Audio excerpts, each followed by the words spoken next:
The Federal Reserve Act, Part 6. Refunding Bonds. Section 18. After 2 years from the passage of this Act, and at any time during a period of 20 years thereafter, any member bank desiring to retire the whole or in any part of its circulating notes may file with the Treasurer of the United States an application to sell for its account at par, securing the circulation to be retired. The Treasurer shall, at the end of each quarterly period, furnish the Federal Reserve Board with a list of such applications, and the Federal Reserve Board may, in its discretion, require the Federal Reserve banks to purchase such bonds from the banks whose applications have been filed with the Treasurer at least 10 days before the end of any quarterly period at which the Federal Reserve Board may direct the purchase to be made, provided the Federal Reserve banks shall not be permitted to purchase an amount to exceed $25 million of such bonds in any 1 year, and which amount shall include bonds acquired under Section 4 of this Act by the Federal Reserve Bank. Provided further that the Federal Reserve Board shall allot to each Federal Reserve Bank such proportion of such bonds as the capital and surplus of such bank shall bear to the aggregate capital and surplus of all the Federal Reserve banks. Upon notice from the Treasurer of the amount of bonds so sold for its account, each member bank shall duly assign and transfer, in writing, such bonds to the Federal Reserve Bank purchasing the same, and such Federal Reserve Bank shall, thereupon, deposit lawful money with the Treasurer of the United States for the purchase price of such bonds, and the Treasurer shall pay to the member bank selling such bonds any balance due after deducting a sufficient sum to redeem its outstanding notes secured by such bonds, which notes shall be cancelled and permanently retired when redeemed. The Federal Reserve banks purchasing such bonds shall be permitted to take out an amount of circulating notes equal to the par value of such bonds.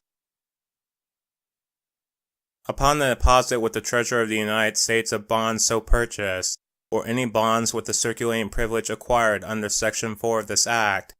any Federal Reserve Bank making such deposit in the manner provided by existing law shall be entitled to receive from the Comptroller of the Currency circulating notes in blank, registered and countersigned as provided by law, equal in amount to the par value of the bond so deposited.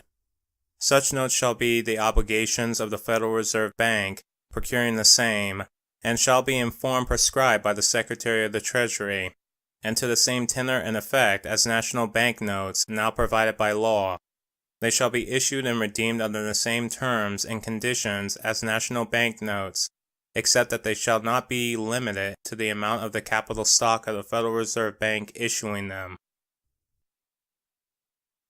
Upon application of any Federal Reserve Bank approved by the Federal Reserve Board, the Secretary of the Treasury may issue, in exchange for the United States, 2% gold bonds bearing the circulation privilege, but against which no circulation is outstanding, 1-year gold notes of the United States without the circulation privilege, to an amount not to exceed 1/2 of the 2% bonds so tendered for exchange, and 30-year 3% gold bonds without the circulation privilege for the remainder of the 2% bonds so tendered.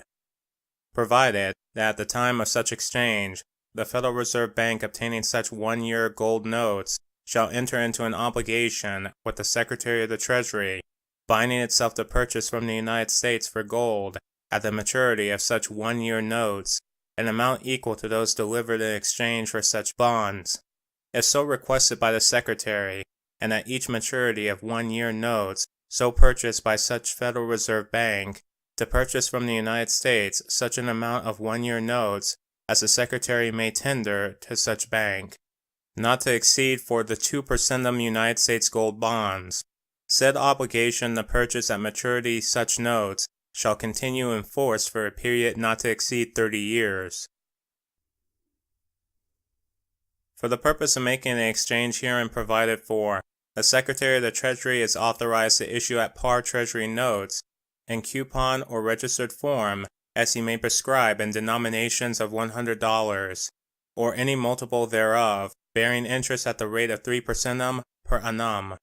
payable quarterly. Such Treasury notes to be payable not more than 1 year from the date of their issue in gold coin of the present standard value, and to be exempt as to principal and interest from the payment of all taxes and duties of the United States, except as provided by this Act, as well as from taxes in any form by or under state, municipal, or local authorities.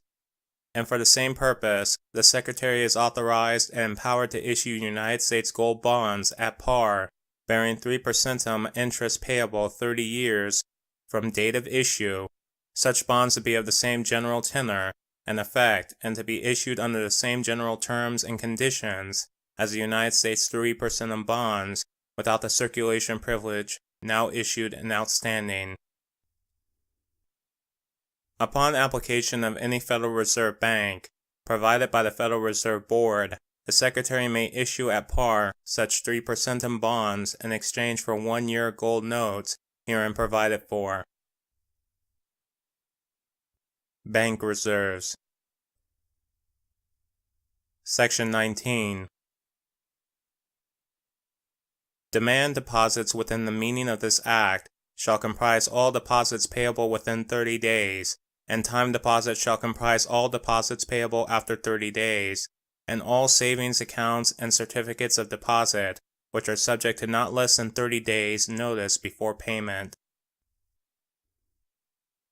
When the Secretary of the Treasury shall have officially announced, in such manner as he may elect, the establishment of a Federal Reserve Bank in any district, every subscribing member bank shall establish and maintain reserves as follows. A. A bank not in a reserve or central reserve city as now or hereafter defined shall hold and maintain reserves equal to 12% of the aggregate amount of its demand deposits and 5% of its time deposits as follows. In its vaults for a period of 36 months after said date, 5/12 thereof, and permanently thereafter, 4/12. In the Federal Reserve Bank of its district, for a period of 12 months after said date, 2/12, and for each succeeding 6 months an additional 1/12, until 5/12 have been so deposited, which shall be the amount permanently required. For a period of 36 months after said date, the balance of the reserve may be held in its own vaults, or in the Federal Reserve Bank, or in national banks in reserve or central reserve cities, as now defined by law. After said 36 months period, said reserves, other than those herein before required to be held in the vaults of the member bank and the Federal Reserve Bank, shall be held in the vaults of the member bank or in the Federal Reserve Bank, or in both, at the option of the member bank. B. A bank in a reserve city, as now or hereafter defined, shall hold and maintain reserves equal to 15% of the aggregate amount of its demand deposits and 5% of its time deposits, as follows. In its vaults for a period of 36 months after said date, 6/15 thereof, and permanently thereafter 5/15.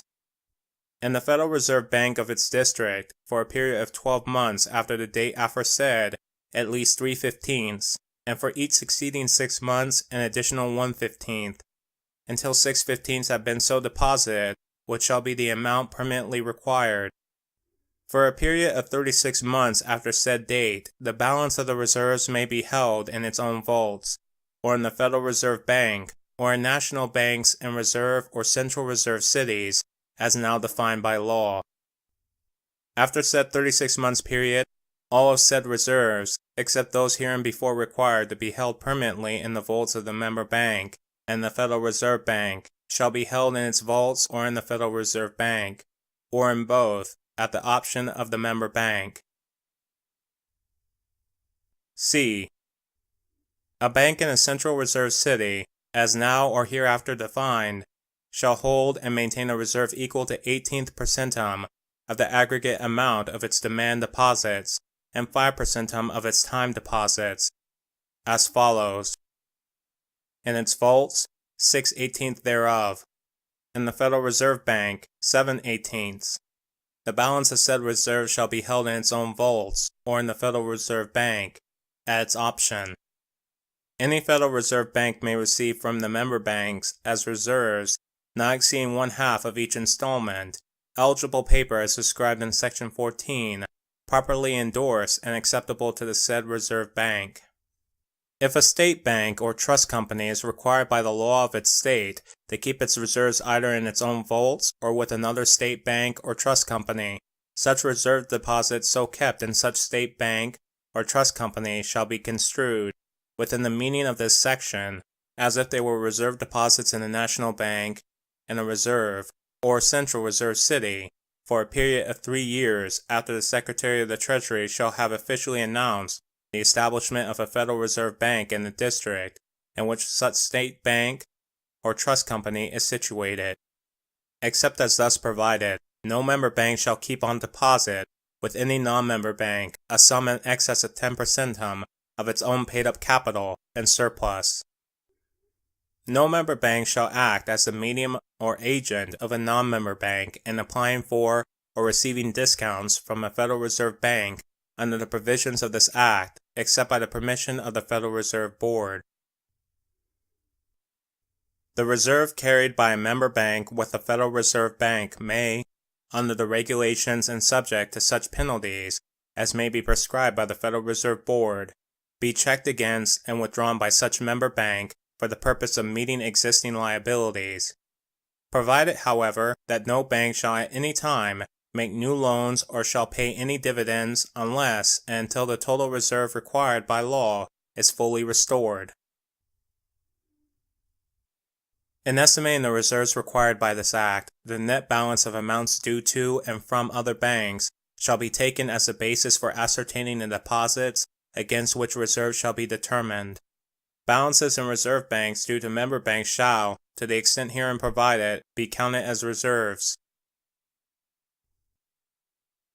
National banks located in Alaska or outside the continental United States may remain non-member banks, and shall in that event maintain reserves and comply with all the conditions now provided by law regulating them. Or said banks, except in the Philippine Islands, may, with the consent of the Reserve Board, become member banks of any one of the reserve districts, and shall in that event take stock, maintain reserves, and be subject to all the other provisions of this Act. Section 20. So much of the Sections 2 and 3 of the Act of June 20th, 1874, entitled, quote, "An Act fixing the amount of the United States notes, providing for a redistribution of the national bank currency, and for other purposes," unquote, as provides that the fund deposited by any national banking association with the Treasury of the United States for the redemption of its notes shall be counted as a part of its lawful reserve, as provided in the Act aforesaid, is hereby repealed. And from and after the passage of this Act, such fund of 5% shall in no case be counted by any national banking association as a part of its lawful reserve.